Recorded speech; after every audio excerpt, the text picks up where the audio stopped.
I know we've had a lot of different sessions, excellent sessions for the last almost 48 hours here at World Government Summit, the 6th annual one. But this is an important session because of not only the discussion about data, because it's one of the central themes of World Government Summit 2018, artificial intelligence. How do we manage the future? Been in the business long enough to make the connection between the fall of communism, right? The lower trade barriers 25 years ago, the interjection of the internet into society, and the trifecta of all these things coming together. But right now, we're looking to the near future of artificial intelligence in the impact on our lives. We have a fantastic guest to go through this.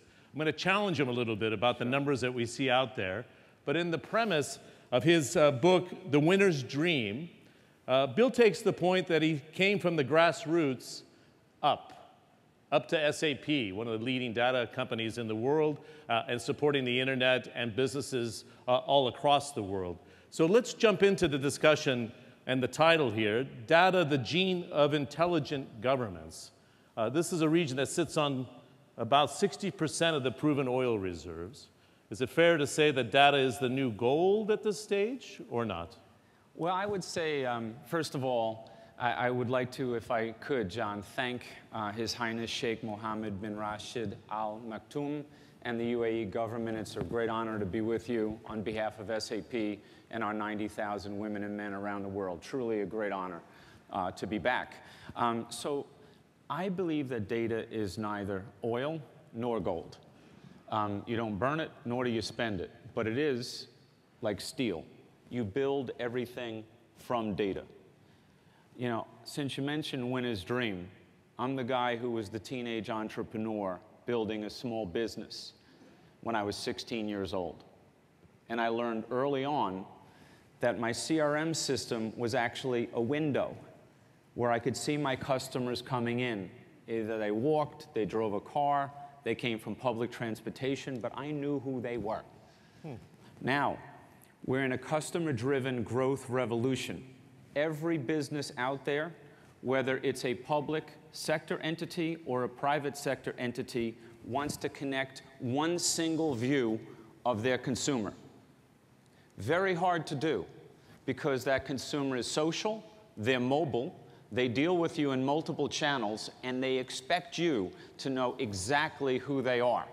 You see, the simple glass window doesn't work anymore because it doesn't scale across billions and billions of events and consumers. So today, you have to have a single view of that consumer. Data is the only way to get there, and you need modern systems that can process that data at rocket-fast speed and then connect processes and intelligence within the processes to serve that consumer. Okay. Let's focus in a little bit here on the power of artificial intelligence. This is a government that's thought about it, created a ministry for it, has planned for it. In fact, the WGS has been talking about it for the last 5 years. Why is everybody so freaked out? I mean, I've seen estimates of 400 million jobs between now and 2030 by McKinsey. That's the baseline. It could be double that by 2030. I mean, the US creates 2 million jobs a year. Why are you okay with this transition? Is it really going to create the jobs that the technology guys that live and breathe off of this business are promising? It has to.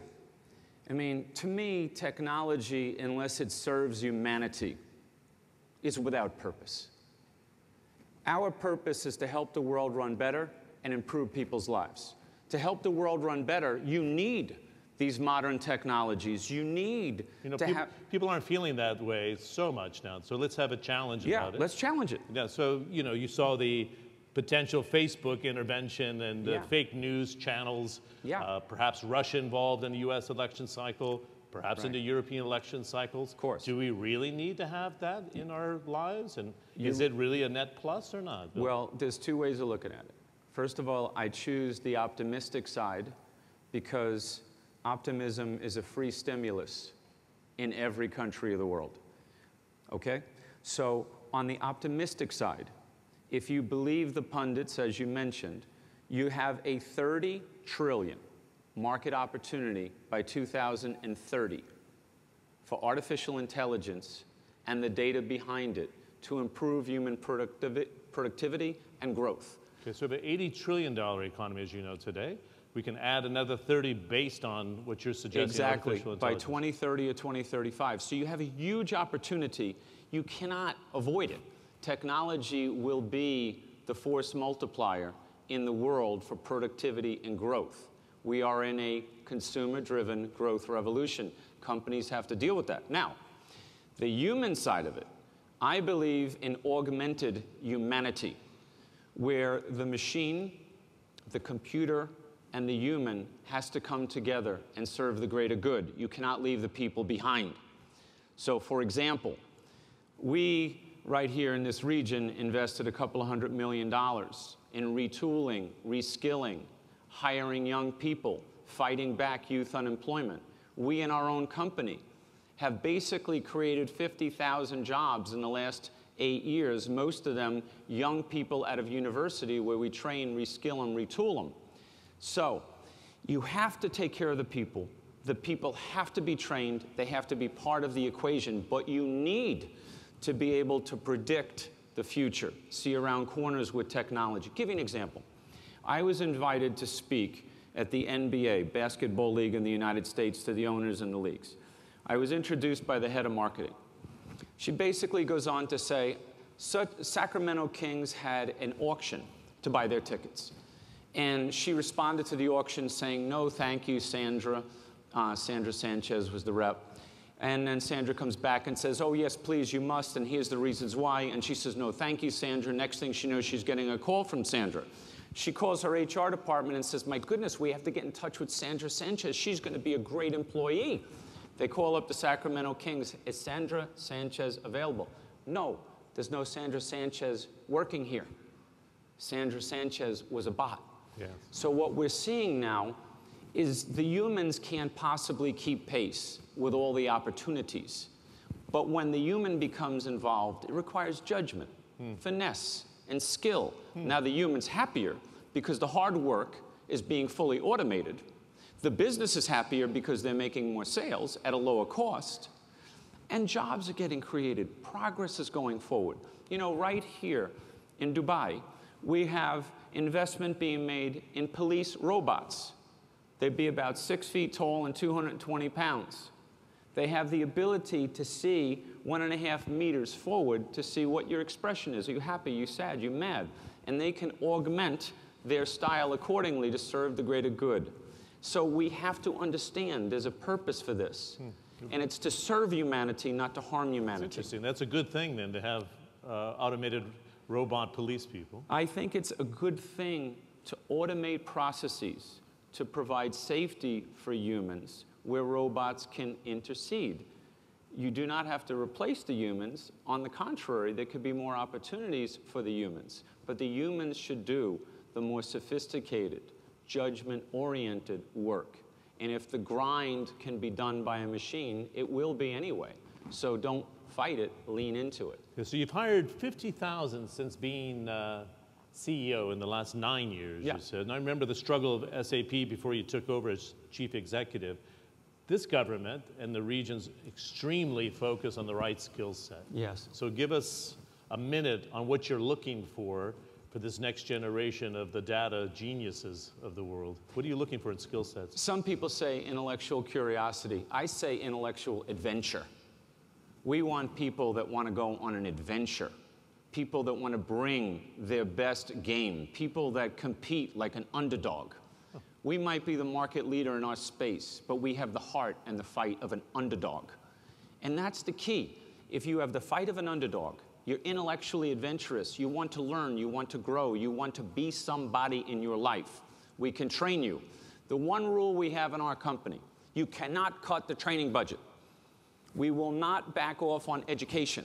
Furthermore, including in this beautiful region of the world, we invest in university alliances all over the world. So we give our technology to universities to train young people, whether they come to work for us or not. We want them getting high-paying, high-skilled tech jobs because that's good for the world. Again, that's about improving people's lives. But are you happy to give that responsibility to the universities, science, technology, engineering, maths? Or the people coming out of the universities, whether it's the United States or Dubai, Hong Kong? Do they have the skills that you're looking for? Or how much time are you spending retraining people for what we're talking about here? We have created training centers in our company to train every function. They are not coming out of school, trained and prepared for the modern digital science world that we all find ourselves in. John, the problem is there's so many more computers and so many more programs than there are graduating students that actually do the engineering and the coding for these software programs and these computers. So it's incumbent upon us as a market leader to stay strong. The only way you stay strong is training the next generation. So we do our training, we help universities, we work with the public and the private sector in partnerships to get high-skilled, high-paying jobs made available to the young people, whether it's SAP or our ecosystem. We have 90,000 employees in our company, but our ecosystem has 2.5 million people that support the SAP franchise in 193 countries. So this is a very important movement. If we stick to it and we believe in the young people, we will crush youth unemployment because there's going to be 80 million IT jobs available in the next few years without people ready to go into them. We have to conquer this. Good. That's a global number you're suggesting, 80 Correct. million. Okay, good. So in the last 3 minutes that we have together, let's challenge some of the premises that are out there. I would quoting McKinsey Institute of 400 million, maybe up to 800 million jobs by 2030. It's a shocking number. What do you read? What do you believe? And what's Bill McDermott's gut telling you about the transition here? Not just the loss, but the opportunity. But let's be realistic with the crowd. John, I'm being totally realistic. If you believe Gartner, and I used to be the president of Gartner, so I have a lot of respect for them, they think that there's going to be 2.5 million jobs available in the very near term because of AI.